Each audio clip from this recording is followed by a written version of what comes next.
Uneducated Economist. Got to get the dice up there. All right. Good morning, everybody. Uneducated Economist here. So let's talk about the Powell pivot and how that's going to impact the housing market. Now, already we are seeing dramatic changes within the perception of the people out there. They are feeling that there is not a matter of any possibility other than the lowering of interest rates from here. Like, this is everybody's perception right now.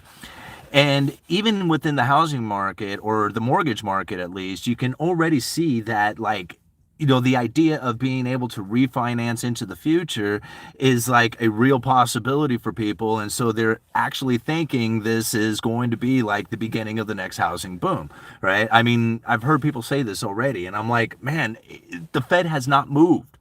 Like, they have done nothing different from what they were doing last week. Nothing has changed here except for the market's perception. And man, is it not huge, right? Even within the home builder sentiment, I left a link down in there in the description for the home builder sentiment.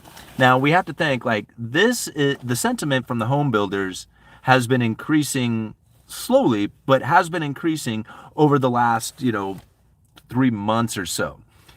And what I mean by that is, it has fallen to about its lowest level, had fluctuated down there, and is now starting to tick up, but it is still very low. Like, the home builders' confidence is ranked off of an index of 50. Anything above 50 is positive, anything below 50 is negative, right? And everything as far as the home builders index goes, or sentiment goes, everything is still negative, but they're starting to tick up. It's starting to move towards that positive nature.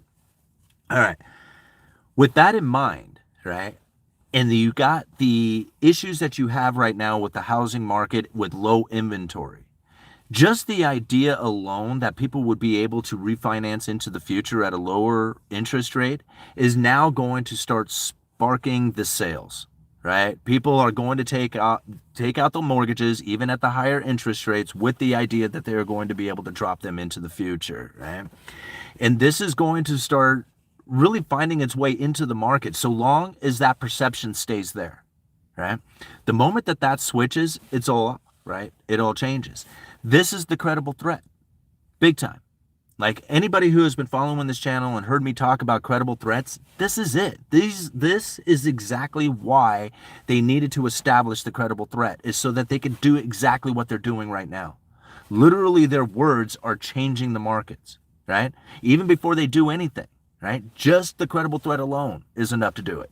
And this is what we're experiencing. And I cannot express it anymore, because more articles I read, the more that they are convinced about this pivot, this guaranteed pivot that's going to come.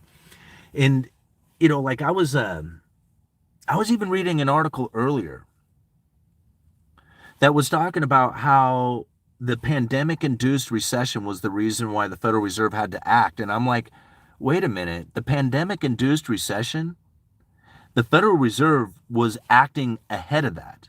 They were lowering interest rates in 2019. In fact, it was I think they started lowering them in November of 2019, maybe even a little earlier than that. And the pandemic was hitting the Fed recession in February of 2020. The Federal Reserve was already knowing the recession was coming. It wasn't an accidental thing, the recession. Right? I mean, it was 12 years of expansion. Everybody knew it was coming. And then when the pandemic hit, they just blamed it on the pandemic, because they had to have an excuse. If the Federal Reserve, I know I'm kind of going off on a little bit of a tangent here, but if the Federal Reserve the Federal Reserve and the Treasury and the government and all that did not have the pandemic in order to blame the downturn on the economy on, then what were they going to use to bail it out? During the Great Financial Crisis, they had literally financial issues, the banking crisis was taking place. If they didn't do anything about it, then the financial crisis would have totally deteriorated the economy, right? Housing market crisis, they had issues they had to deal with. Pandemic, they had issues they had to deal with, right? But if they didn't have those issues, if there wasn't a war, if there wasn't a natural disaster, if there wasn't the pandemic, what was the government and the Fed going to use as the excuse in order to print up all that money and reestablish the system again, right? To bail out the system. They wouldn't have had one, right? The pandemic was the perfect excuse for everything that they needed, you know? So this is one of the things that I really am now focused in on, is like how much expansion, or how much, like, how should I put this, heat, right? How hot will this market, both in the housing market, the stock market, bond market, everything is starting to heat up, right? Everything is like this reversal, this rally within the markets, but the Fed hasn't done anything yet. Again, it's just perception of what people are thinking is going to take place. So how long can they juice this? How long can they keep this going until they finally say, oh, hey, inflation is starting to ramp itself back up. You can see that the markets are coming back, the bond market's coming back. Everybody is all like excited off of this wealth effect that's coming from the idea that there's going to be lower interest rates going into the future. They don't really have to do it then, right? I mean, this is, to me right now, what we have going on in the market in the economy is the biggest gaslighting in history. Right? I mean, this is, and it's totally working too. Like, I mean, I can't explain it any more than I think I have. I mean, this is it right here. This is the credible threat. All right. Let's see what you guys have to say about this. Thank you. Somebody joined the team. Thank you very much. What is that? A number one meat eater kid. Thank you so much for being part of the members here. All right. Hey, Simon, what's up, brother? Thank you. Hello from Joplin. All right. Simon. I like it. Kalamazoo in the house. Pandemic was the perfect excuse. It really was. Like, if you think about it, everything was the pandemic-induced recession, right? The severing of the supply chain was a self-inflicted wound. Like, that wasn't like accident. It was just like all these people got sick and couldn't show up for work. No, they told people don't go to work. Like, shit, seriously, like, they literally shot themselves in the foot and said, oh, this pandemic caused this to happen. No, it didn't. You did it to yourself. It's just like, straight up. And now I know a lot of people want to use the excuse that we didn't have any other choice because everybody was going to get sick if they showed up for work. Everybody got sick. Everybody I know got sick. There's very few people I know who didn't get COVID. This one poor girl I know has gotten it like 3 times, right? She's like sick over and over again. All with vaccinations and boosts and all that other stuff going on. Everybody got sick anyway. There was no severing the supply chain, telling everybody to go home, not to go to work, to quarantine themselves and all that. It didn't work. It didn't work, right? And so the pandemic-induced recession was a self-inflicted wound. Period. Like, it wasn't to save the people. It wasn't like we had this, absolute need to do this. Everybody got sick anyway. I joined late. Is it about the repo crisis? No, not yet. I mean, existing homeowners with no intention on ever moving in BlackRock will love the Powell pivot. Everyone else. So, question for everyone. So, I currently drive a 2012 Toyota Camry with 137,000 miles. I've drove crap cars for a long time. When is it good to have a nice car for yourself? When is it good to have a nice car for yourself? I don't know. Why do you want to be in luxuries? Like, I mean, I can understand. Like, I want to drive the new Camaro around. Like, I want to drive it. Like, I want to be cool driving around, looking good and feeling good in my new car. Like, I think that would be really fun, right? But outside of that, what would be the purpose of it? It's nothing but a waste of money. There is no return on investment to it. I mean, other than impressing other people, I don't know what I would get out of having a car. I mean, I would probably enjoy it for the first few days. Like, I would really enjoy it. But then after you've had the car for a couple of months or whatever, it's just going to be your ride. It's just going to be an expensive ride that sits out there that, unless it's like your hobby or something you really enjoy, isn't going to do anything for you. To me, like, having that 2012 Toyota is a better sign of, like, being financially smart than it is to have a new car, right? Like, even if I was to have, $1 million in the bank or something, which I don't even have close, but even if I was to have that money in the bank, like, it's not the having the new car, it's the ability to go out and get it. That's what really feels good, right? Because once you have the car, it's no big deal. So to me, like, you're in a better position having the old Toyota with 137,000 miles on it. It's probably running great, probably has low maintenance, low gas mileage, low insurance cost. I mean, why would you give that up? I don't understand. I mean, I can, you look cool for a little bit in your new car, but that's it, right? I mean, outside of that, what's the point of it? What pivot? Yeah, that's what I'm saying. What pivot? There's no pivot out there. Like, I mean, everybody's like, okay, let's just take into consideration there is a pivot. They're not even talking about a pivot until next year, like a year from now. Like, how much could possibly change in the next year? A ton, right? All kinds of stuff can happen in the next year. I mean, the idea of like a pivot is so far off into the future. People are like changing like everything they're doing right now. It's just like this whole new world for them,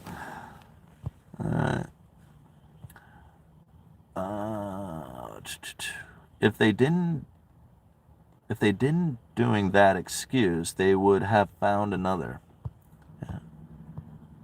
Toyota Camry is not a crap car. No, when can you pay cash? When you can pay cash for it. A good time is when you are ready and take on a liability. Toyota and Honda are the most reliable cars. To get to Poontang, yeah. Well, I mean, there's a lot to said from that, I mean, if you want to try and show status or something like that, like if you don't have any status and you want to put off the impression that you have status, driving a new car can kind of give people who don't know who you are that impression that you have status. It's like, dressing nice, driving a nice car, stuff like that. You can give off this impression that you have some higher status or something to it.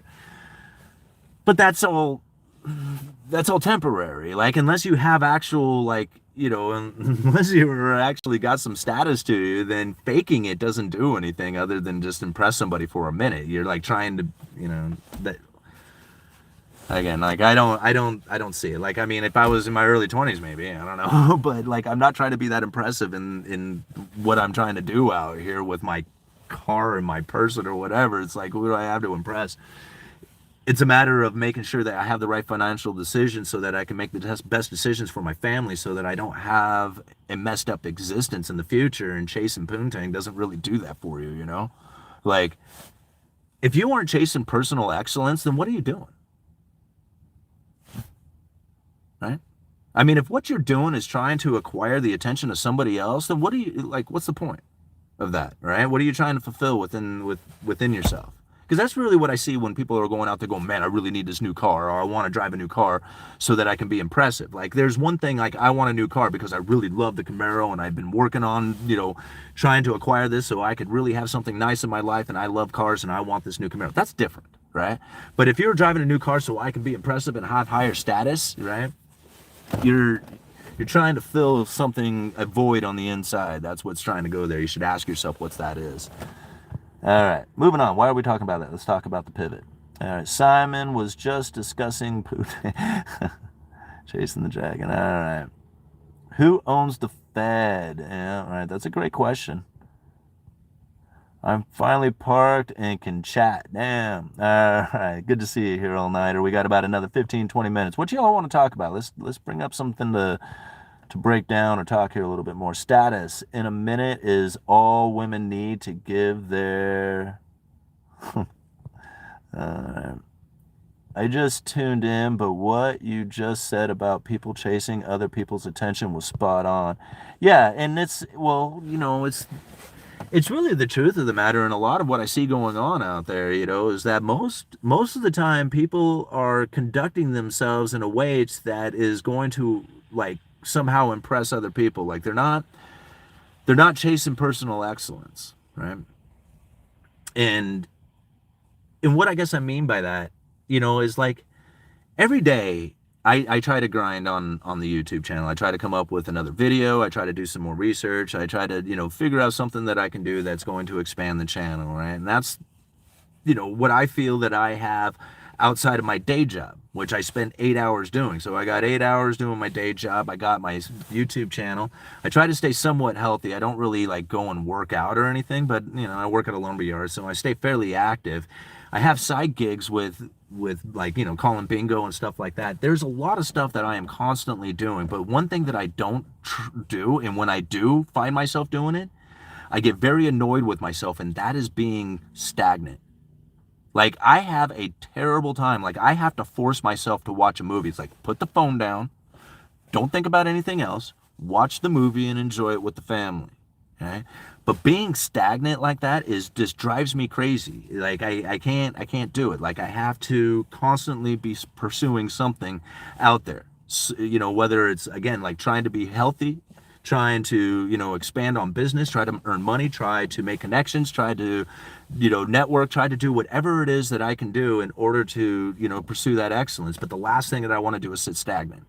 And that's where I find, like, a lot of times where I want to go and hang out with friends, right? I want to go and enjoy myself and go and hang out and be, in that social group and just kind of laugh and joke and do all that other stuff. I find it very difficult to have, like, non-meaningful conversations. Like, just talking about the weather or small talk kind of stuff is annoying to me. I can't handle it, right? If we do not have something deep to talk about, if we are not discussing something like meaningful, then I don't really have time for it. Like, I don't want to be sound arrogant or something like that, but I just literally, I am too old and I screwed off too much to be screwing around with stuff that is not important, right? If it's important, then I can do it, right? Or I'll invest into it. But I can't just spend around just wasting a day not doing anything, right? I can't do that anymore.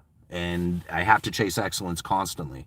And when I find myself, like, pursuing something pleasurable or something like that doesn't have any kind of reward to it, and it doesn't have any kind of benefit to me or my family or anything else, and I was just like, man, what am I doing that for? Right? I understand that you have to enjoy your life, right? You have to have pleasure in life. But when you are pursuing pleasure as opposed to just being rewarded with pleasure, there's a difference there, right? Pursue excellence, pleasure will come from that. That's the way I feel from it. Husband finally got the Corvette he's been eyeing since he was a little boy. He said there are only two types of people who go crazy about that car: old men and little boys. That is so true. Gray man is a better look. Buy an old car if you need a brand new car for over the festive holidays, whether to be safer or to pick up family from the airport. Please rent one for a while. Calling 8 on the die. Bitcoin next global reserve currency. I really doubt that, Michael. I mean, I don't know. Like, I'm not one to try and predict what it is that the future is going to hold, but I'm going to find it very difficult that Bitcoin is going to be the next world reserve currency. I mean, it's just not something that is... What ends up happening is just too kind of complicated to kind of break it down and make a lot of sense out of it. But ultimately, what the problem with having a fixed currency, whether it be Bitcoin or gold, is that the most industrious people out there, whether it's the most industrious nation or whatever it is going to end up hoarding all the cash, all the Bitcoin, all the gold, or whatever it is, and denying the currency to be available for everybody else to do transactions with. This is the major problem with, like, the gold standard or Bitcoin or any kind of fixed kind of currency, is that, again, like, the most industrious people will hoard that money, right? And then everybody else will be deprived of being able to do transactions or have the currency to do transactions with. I know a lot of people might argue with that, but it's the reason why we had such dramatic booms and bust cycles taking place prior to, the Federal Reserve or the establishment of the Federal Reserve. And it's not like the Federal Reserve fixed anything, right? What they were trying to do is create an elastic money supply, so when the economy heated up, they could inject money into the economy, and when the economy slowed down, they could pull that money back out. And that way nobody would be denied the currency to do transactions with, because when you're on a gold standard, again, that business cycle will cause the most industrious people to hoard the cash, denying the money out there for the rest of the people to use for their transactions until the bust happens, and then that money gets redistributed out again. Again, like, I'm prepared to deal with that. Like, I'm cool with it, right? And if everybody wanted to join in on having a fixed currency like silver or gold or Bitcoin or something like that, I'm on board. Like, I can do that. But I just have a feeling that most of the people in the world, like 99% of them, would fail to understand what has taken place, and they would find themselves dramatically hurt from it. Like they would, during the booms, they would be awesome. During the bust, they would get nailed, right?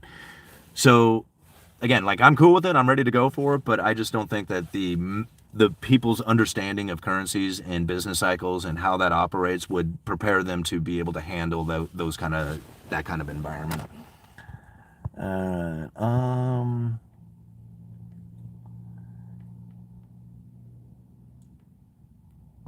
Okay. Do you believe the mainstream media headlines about booming economy? I do not believe the mainstream media at all. Like, I don't believe the mainstream media narrative. That's what I should say, right? There's plenty of facts, plenty of information, plenty of data, all kinds of stuff to look at within the mainstream media.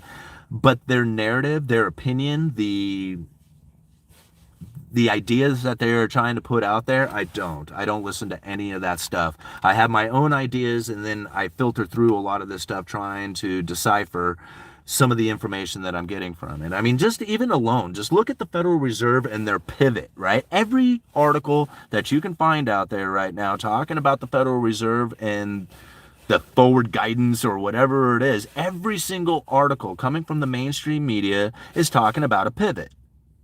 But go and listen to the statements coming from the Federal Reserve themselves, from the members of the Federal Reserve, right? Not the Federal Reserve itself, because there is no Federal Reserve person except for Jerome Powell, who speaks on behalf of the FOMC. And he has his vote, he has his opinion, but he is not the decision maker, right? John Williams is big time influential at the Federal Reserve. He's the president of the New York Fed. Right? John Williams said right after Jerome Powell said that they are not even thinking about discussing or talking about lowering interest rates. Michelle Bowman, another big-time influential member of the FOMC, in a speech just 2 weeks ago said that she was thinking that it would be more hikes coming into the future. Just 2 weeks ago she said this, right? The mainstream media will not tell you that. I don't know why. Like they did a little bit. They put out John Williams said this, but then they just buried all that with all the Powell pivot news, right?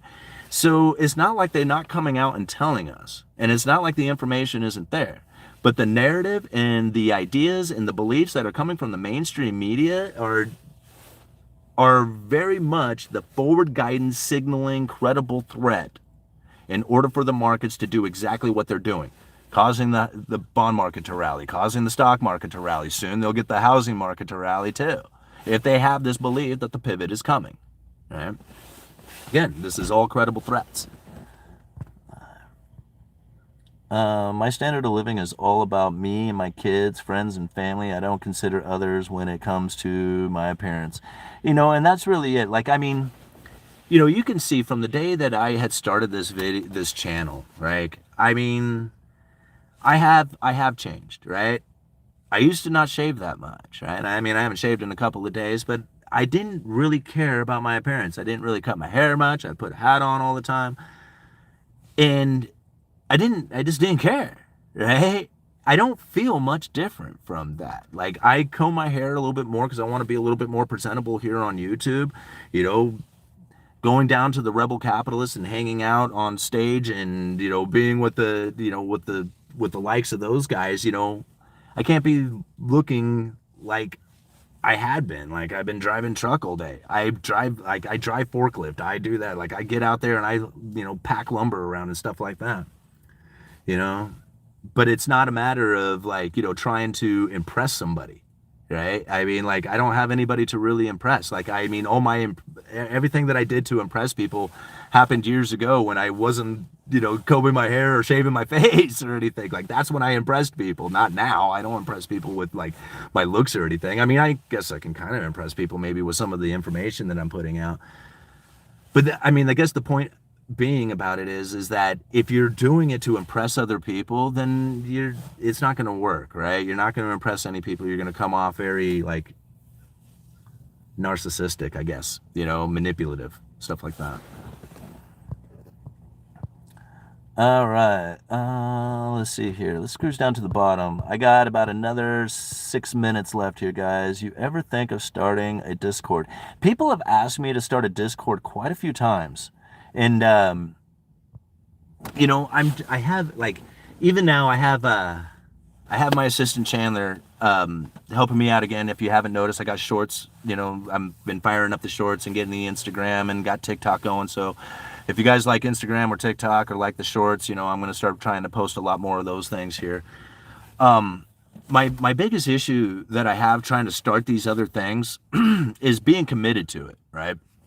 Like I got a day job, I got a family, I got other side hustles, and I got YouTube, right? So trying to maintain and keep all this stuff going all the time can be very exhausting. And although I would like to be like constantly putting out like original Instagram reels or something like that, so they're just for Instagram and nowhere else, that it takes time. You got to come up with the topic, the videos, put it all out there. And I'm not trying to complain about it. I just simply just don't have the time to maintain all this stuff. So hopefully with Chandler getting back into things, like, you know, we can, you know, maybe that'll free up a little bit of time and I can start, you know, pursuing some of these other formats and places that we can go to.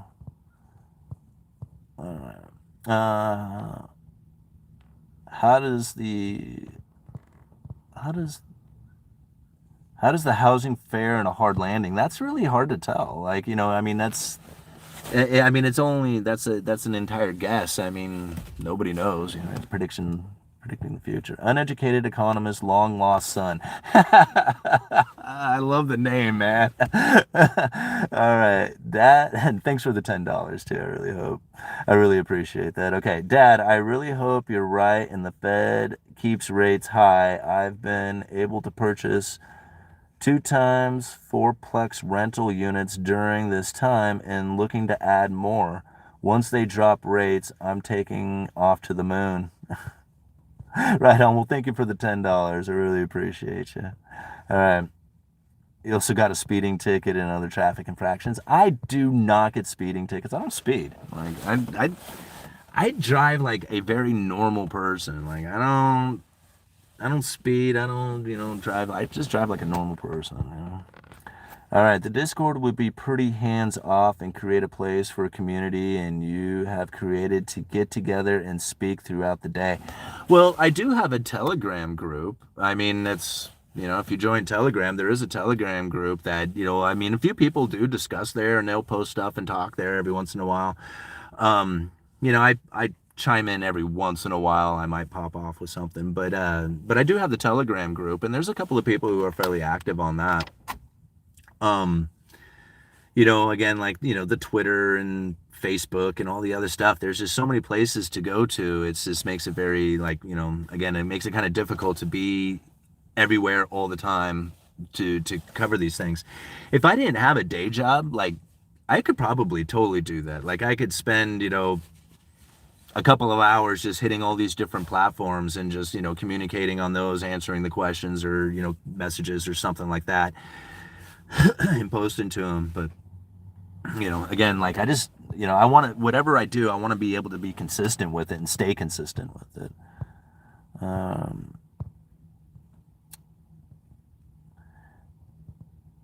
Okay. Infinite resources. I would love to see infinite resources when Uncle Sam cuts food supplies, poisons water, and shuts off electricity. I'm eating my Bitcoin infinite resource.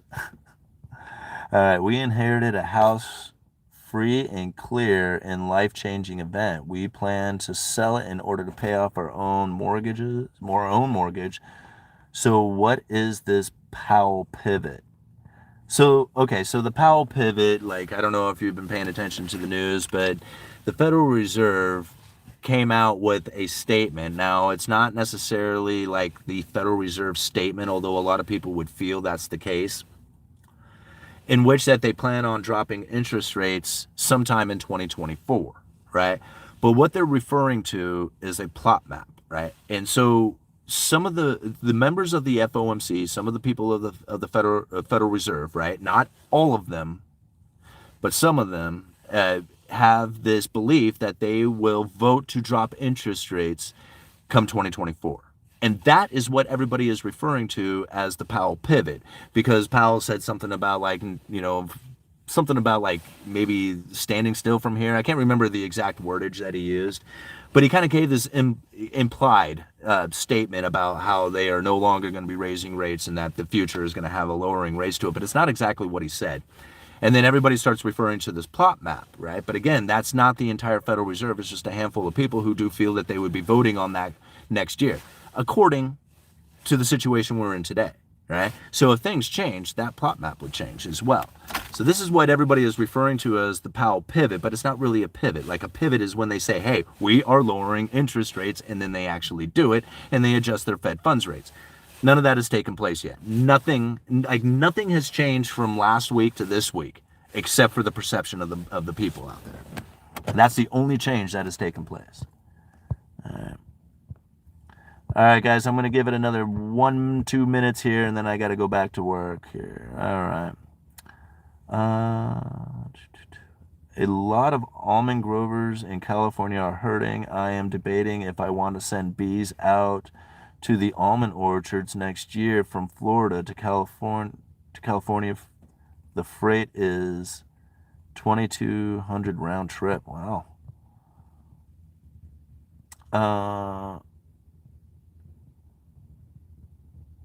Let's see here. Hey, Johnny. Okay. Why sell an asset to pay off a liability?